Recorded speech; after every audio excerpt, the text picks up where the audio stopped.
Welcome to this week's edition of Matucci's at Home Cooking with Cory. We have a fun one for you this week. What to do with your excess veggies from your summer garden or stuff that you've purchased from the local farmer's market.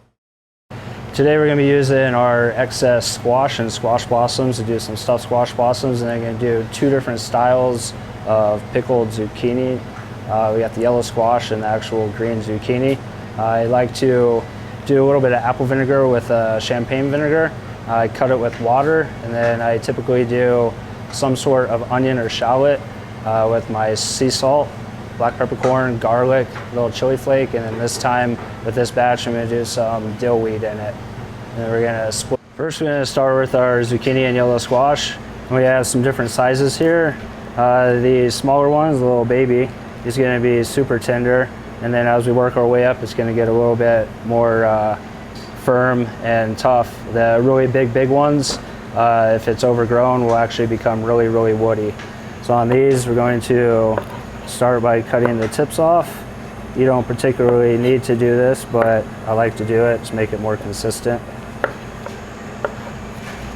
And then on this little guy we're just going to cut them in half. On the bigger ones I'm going to do it bias coins. And I'll show a yellow one. And with the yellow squash we're going to do the same thing. Nice bias coin cut. Now we've got our squash cut. We're going to separate our liquids and spices into two different containers. The plastic's going to be for our cold pickling, and this one's going to be for our hot pickling.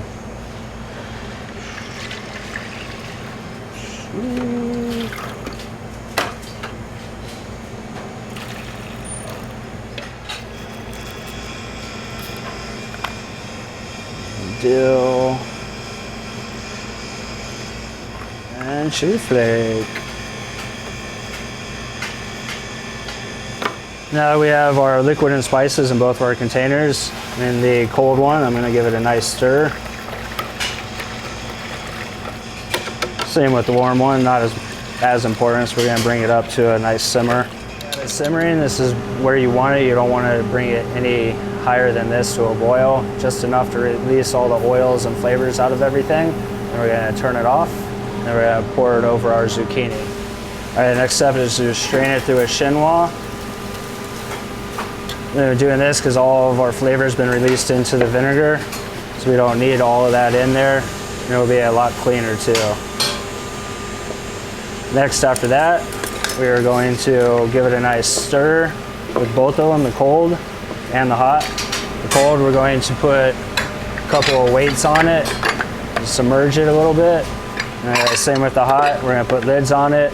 They will go into the cooler. The hot will be ready in about 2 hours once it cools down.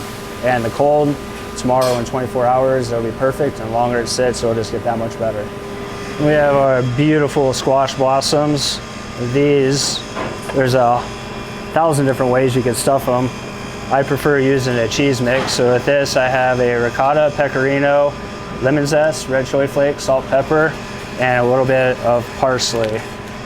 We're going to take it and snip the tip. If you don't have a piping bag, you can use a Ziploc bag, cut the corner, and then nice stuff, and bring it all the way up so it gets a nice cone on the tip. And then with this guy, we're going to close it up. It's important to make sure that it's closed so everything stays in there. We got our next one. When you're doing this too, you always want to check, make sure there's no little critters in there. If there are, it's easy to shake them out. Squash blossoms, stuffed squash blossoms, one of my favorite. After we get these stuffed, we're going to do a beer batter and then fry them up. Now the blossoms are stuffed, we're going to take our beer batter, get them nice and coated, drop it in the fryer for about 1.5 minutes, 2 minutes. Temperature 325 to 350. And then we will pull it when they're golden brown, nice and crunchy. Sprinkle a little sea salt on it and they're good to go.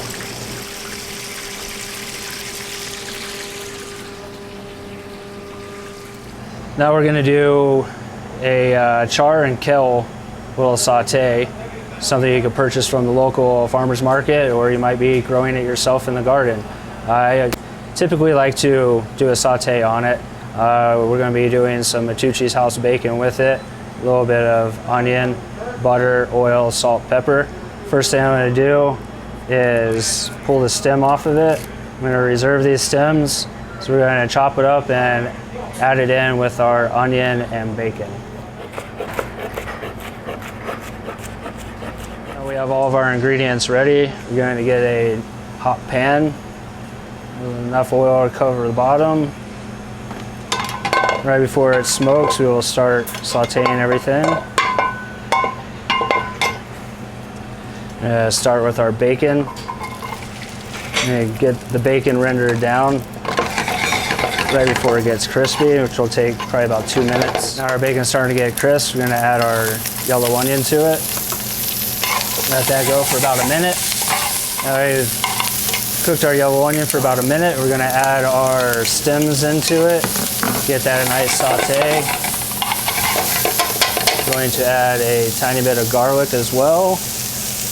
At this point, we'll do some salt and pepper. And we will cook this for about another minute, and then we'll add our greens.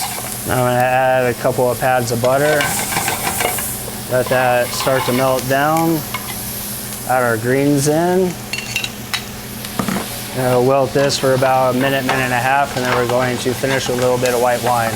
Now it's starting to wilt down. I'm going to add about a 1/4 cup of white wine and 2 more pads of butter. It's going to give it some richness, get a nice fat coating, and then we are ready to eat. Got a fun one for you today. We had beautiful Shishito peppers, a little bit spicy. You don't see them too often, but you definitely can find them at the farmer's market here in New Mexico, or you could grow them yourself. They grow really, really well. So you take a hot pan, a little bit of oil, enough to coat the bottom. You get right before smoking point. I'm going to add a little bit of butter, and the oil will help the butter from stop burning. A little bit of garlic, chili flake.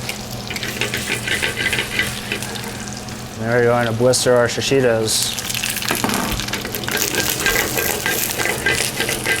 After they're blistered, take about a minute, and we'll pull them out, cover them in salt, and we'll be good to go.